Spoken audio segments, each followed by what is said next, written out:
ओम श्री गणेशाय नमः। चलिए आज का अध्याय शुरू करते हैं। आज का अध्याय भी 5वां अध्याय होगा। तो आज का अध्याय शुरू होता है, असुरगण प्रत्यक्ष रूप में तो वहां बड़ी श्रद्धा के साथ उपस्थित हुए थे, किंतु मन में यही था कि ऐसा अवसर हाथ आए जब महोत्कट का वध किया जा सके। जो असुर महर्षि के प्रति श्रद्धा भाव रखते थे और जिन्हें इस अवसर पर पहुंचने का निमंत्रण था, वे प्रत्यक्ष रूप में, और जिन्हें निमंत्रण नहीं था वे अप्रत्यक्ष रूप में छिप कर वहां पहुंचे थे।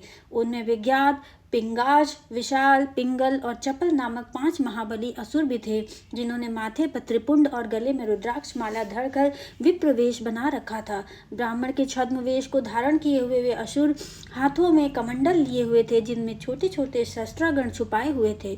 उन्होंने अपने बैठने के लिए ऐसा स्थान चुना जहाँ अन्य कर्मकांडी ब्राह्मणों के मध्य में था और जहाँ से महत्कट पर अचूक प्रहार किया जा सकता था। उत्सव आरंभ हो रहा था। सभी प्रियजन, परिचित जन एवं जन आकर अपना स्थान ग्रहण करते जा रहे थे। अनेक प्रकार के सुखद बाजे बज रहे थे।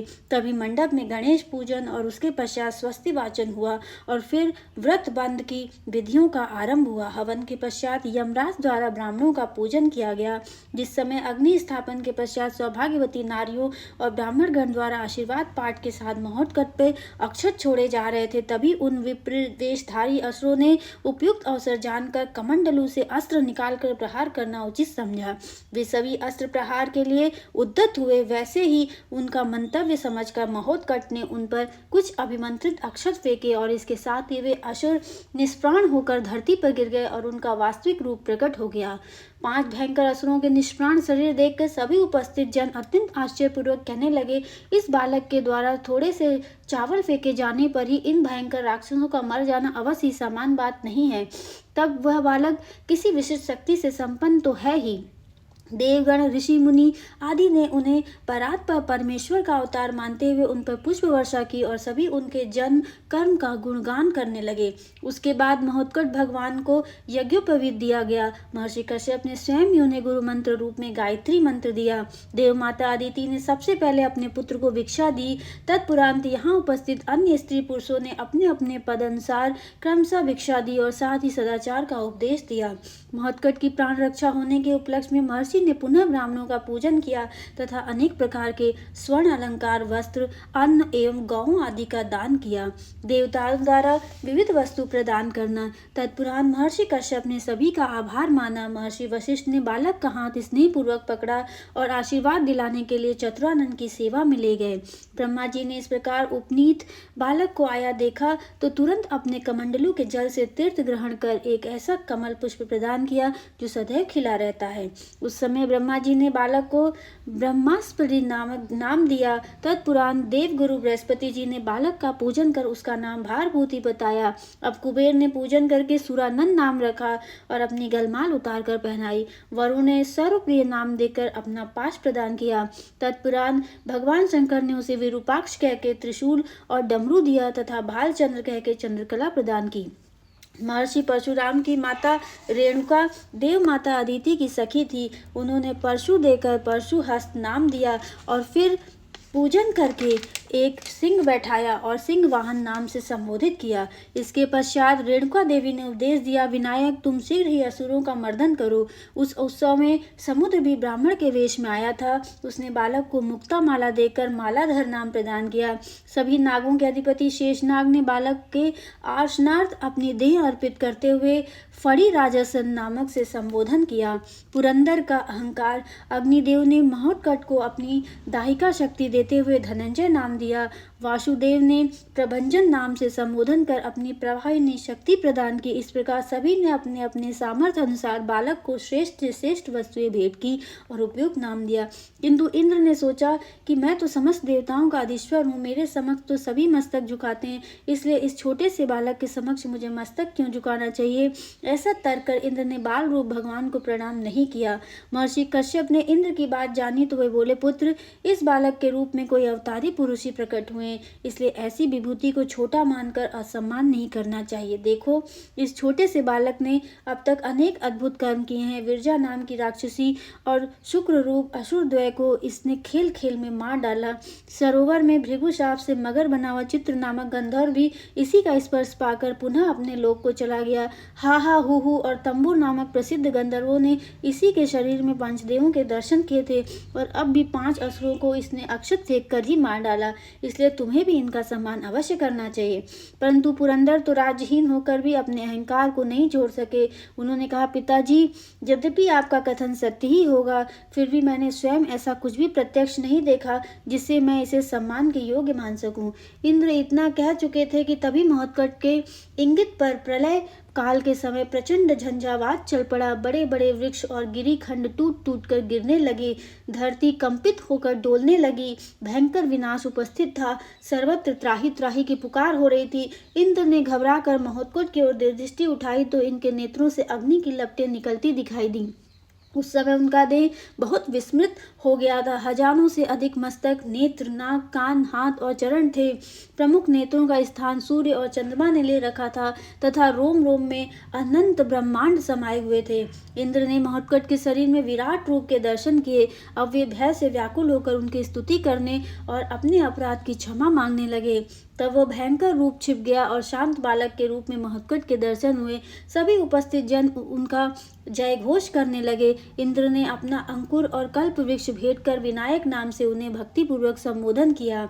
तत्पुराण सभी लोग अपने अपने स्थान को प्रस्थित हुए। विद्या अध्ययन एवं शौर्य। अब महोत्कट का विद्या अध्ययन आरंभ हुआ। वस्तुतः वे स्वयं ही सभी विद्याओं के आश्रय स्थान थे, इसलिए कोई भी विद्या उनसे भिन्न हो यह संभव नहीं। तो भी लोकाचार की दृष्टि से उन्होंने शिक्षा ग्रहण में रुचि ली और थोड़े ही समय में समस्त वेद, वेदांग, व्याकरण, गणित, ज्योतिष एवं धनुर्विद्या आदि में निष्णात हो गए। कोई भी विद्या ऐसी नहीं थी जो उन्हें प्राप्त न की हो। महोत्कट की शास्त्रीय सिद्धांतों पर जो बुद्धि थी उस पर भी सभी विद्वानों को आश्चर्य होता था। उनके द्वारा की गई व्याख्या को सुनकर सभी आश्चर्यचकित रह जाते थे। इससे सभी को यह विश्वास हो रहा था कि साक्षात भगवान के बिना इतनी अल्प आयु में अन्य कौन ऐसा धुरंधर हो सकता है। अब बालक ने 7वें वर्ष में प्रवेश किया था कि सभी विद्याओं में पूर्ण पारंगत होकर पिता के कार्यों में सहायक होते थे। कभी कभी भुजाओं में अंकुश, परशु और पद्म धारण करके सिंह पर सवार हो जाते। उस पर उनका रूप बहुत ही शोभायमान किंतु भयानक भी लगता। जब वे सिर पर मुकुट, कानों में कुंडल, ललाट में कस्तूरी का तिलक और चंद्रकला, गले में मोतियों की माला एवं नाभि पर शेष नाग को धारण करके घूमते थे, तब उनकी शोभा की तुलना अन्य किसी से भी नहीं की जा सकती थी।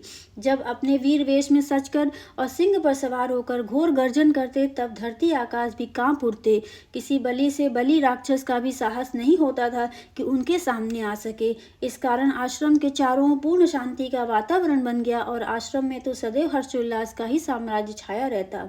उनकी इस प्रकार की सुचारू रक्षा व्यवस्था देखकर महर्षि और उनकी पत्नी अदिति बहुत ही सुखी हुए। उन्होंने अपने को धन्य मानते हुए पूर्वजों को भी प्रशस्ति की, जिनके पूर्ण फल से उन्हें ऐसे सर्वगुण संपन्न एवं सर्वसमर्थ पुत्र की प्राप्ति हुई। इस प्रकार सभी के लिए महोत्कट अत्यंत आनंद के देने वाले बने हुए थे। 6वां अध्याय, महोत्कट का काशी गमन। एक दिन महर्षि कश्यप संध्या वंदन आदि से निवृत्त हुए थे कि उन्हें आश्रम पर काशी नरेश समागत हुए। उन्होंने आश्रम में प्रवेश कर महर्षि को भक्तिभाव से प्रणाम किया। उन्हें देखकर महर्षि भी स्नेहातिरेक कारण उठ खड़े हुए और उन्होंने काशीराज को हृदय से लगा लिया।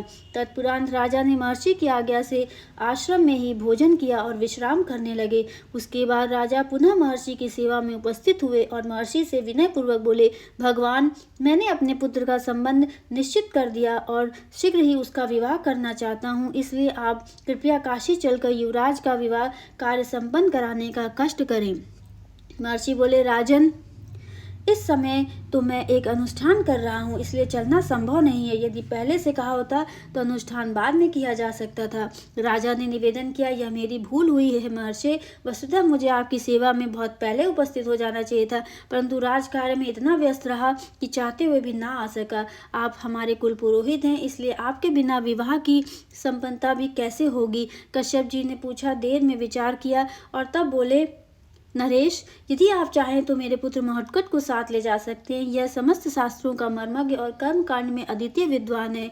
यद्यपि यह अभी बालक ही है, इसलिए माता और सब आश्रमवासी इसके साथ चले जाने से खिन्न होंगे, क्योंकि सभी के लिए यह प्राणों से भी अधिक प्रिय है। इस प्रकार इसका आश्रम से अनुपस्थित रहना भी सभी के लिए कष्टकारी होगा, तो भी आप इसे ले जा सकते हैं। मुझे विश्वास है कि यह युवराज के विवाह संस्कार का सभी कार्य विधि पूर्वक संपन्न करा देगा।